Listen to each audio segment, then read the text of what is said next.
শিক্ষণীয় একটা গল্প। প্রত্যেক বাবা মায়ের পড়া প্রয়োজন। অর্থবিত্ত হওয়া সত্ত্বেও আমি আমার একমাত্র ছেলেকে কখনো 10 টাকার বেশি টিফিন খরচ দিইনি। সে বরাবরই তার বন্ধুদের দেখিয়ে বলে, বাবা দেখো আজ সে কত ব্র্যান্ডেড ঘড়িটা পরে এসেছে, বাবা দেখো তার স্কুল ব্যাগটা ইম্পর্ট্যান্ট, সুন্দর না বাবা? আমি মাথা নাড়িয়ে শুধু সম্মতি জানাই। আমার ছেলের সাহস কিন্তু হয়নি কখনো সেম জিনিসটা চাওয়ার। একদিন তার পায়ে সামান্য ব্যথা। স্কুল যাওয়ার সময় বলল, বাবা আমাকে তোমার সাথে অফিসের গাড়িতে নিয়ে স্কুলে নামিয়ে দেবে? আমি তার সমস্যার কথা বিবেচনা করে বললাম, ঠিক আছে। এরপর প্রায় 1 সপ্তাহ সে আমার সাথেই গেল। আমি চুপচাপ তাকে নামিয়ে দিতাম। আমার ছেলের এখন দেখছি হেঁটে যেতে ইচ্ছে করছে না। পরের দিন সকালে আমাকে বলার আগে আমিই বলে দিলাম, অফিসিয়াল জিনিস ব্যক্তিগত ব্যবহারের জন্য নিষিদ্ধ। বাড়ি থেকে স্কুল 10 মিনিটের পথ। নির্দিষ্ট সময়ের আরও কিছুক্ষণ আগে বের হবে, হেঁটে যেতে পারবে। ছেলে আমার প্রচন্ড মন খারাপ করে বসে রইল। এদিকে আমার স্ত্রীও মন খারাপ করেছে। কেন করি এমন, এর উত্তর জানা নেই। আজ সন্ধ্যায় ছেলে আমার বাড়িতে এসেই বলেছে, জানো আমার বন্ধু শহরের সবচেয়ে সেরা স্কুলে ভর্তি হয়েছে। আমিও বলার আগে আমি তাকে থামিয়ে জানতে চাইলাম, বাবা প্রতিষ্ঠান সেরা হয় নাকি ছাত্র?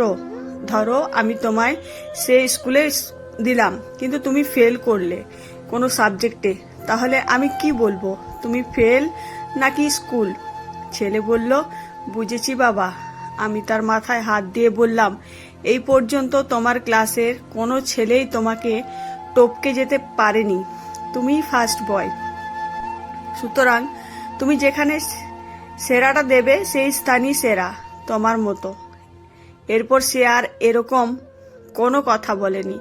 আজ বিকেলে ছেলে বলছে, বাবা একজন এক্সট্রা টিউটর দরকার, আমার ম্যাথ ইংলিশে একটু সমস্যা হচ্ছে।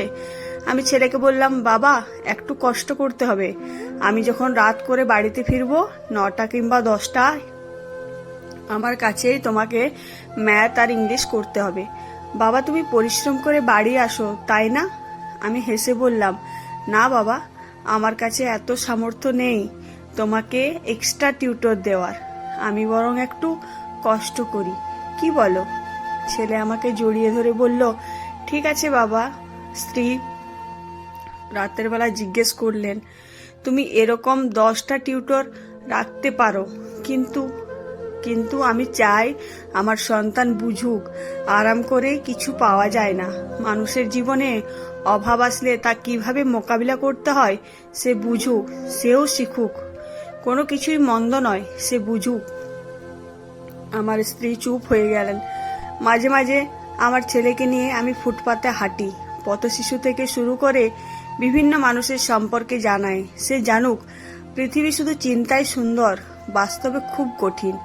আমি চাওয়া মাত্রই তাকে কিছু দিইনি। একদিন সে বলেছিল, বাবা তুমি এরকম কেন? তাকে বলেছিলাম, সময় হলে বুঝবে। 2-3 দিন আগে সে ইলিশ ও মাংস পোলাও খাবে।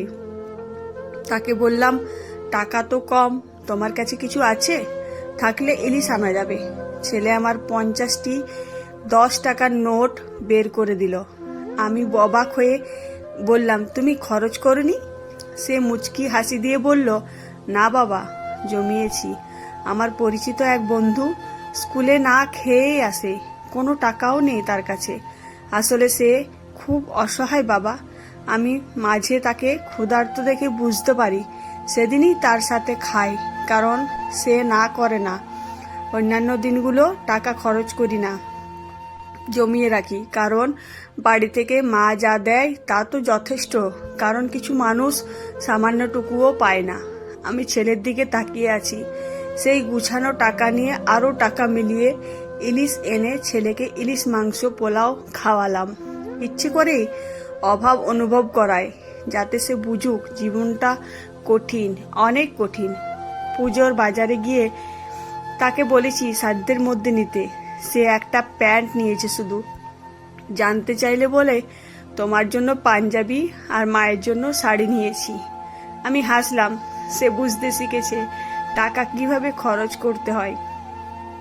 একদিন বসে বসে বলছে, বাবা, সায়নটা আর মানুষ হলো না, অথচ আঙ্কেল তার জন্য নিজেকে উজাড় করে দিয়েছেন।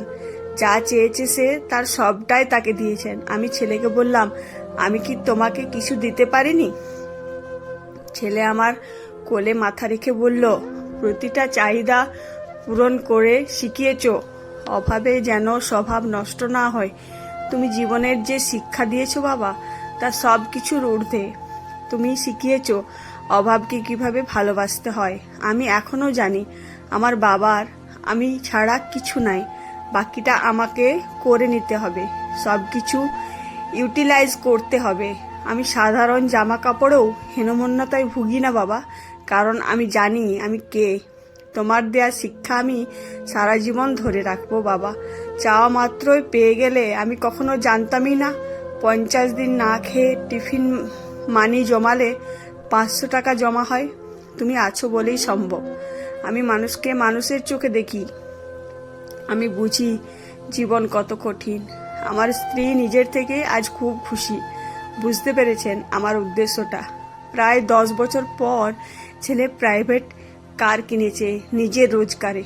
হাসতে হাসতে বলে, বিগত 5 বছরের টিফিনের টাকা আর বোনাসের টাকা জমিয়ে এটা কিনেছি। বুঝতে পেরেছিলাম ছেলে আমার সঞ্চয় হয়েছে, সাথে হয়েছে মানুষও। সপ্তাহখানিক পর যাবতীয় সম্পত্তি তার নামে লিখে দিয়ে বললাম, সামলে রেখো। ছেলে দলিল আমার হাতে দিয়ে বলল, তোমরা সাথে থেকো, আর কিচ্ছু লাগবে না।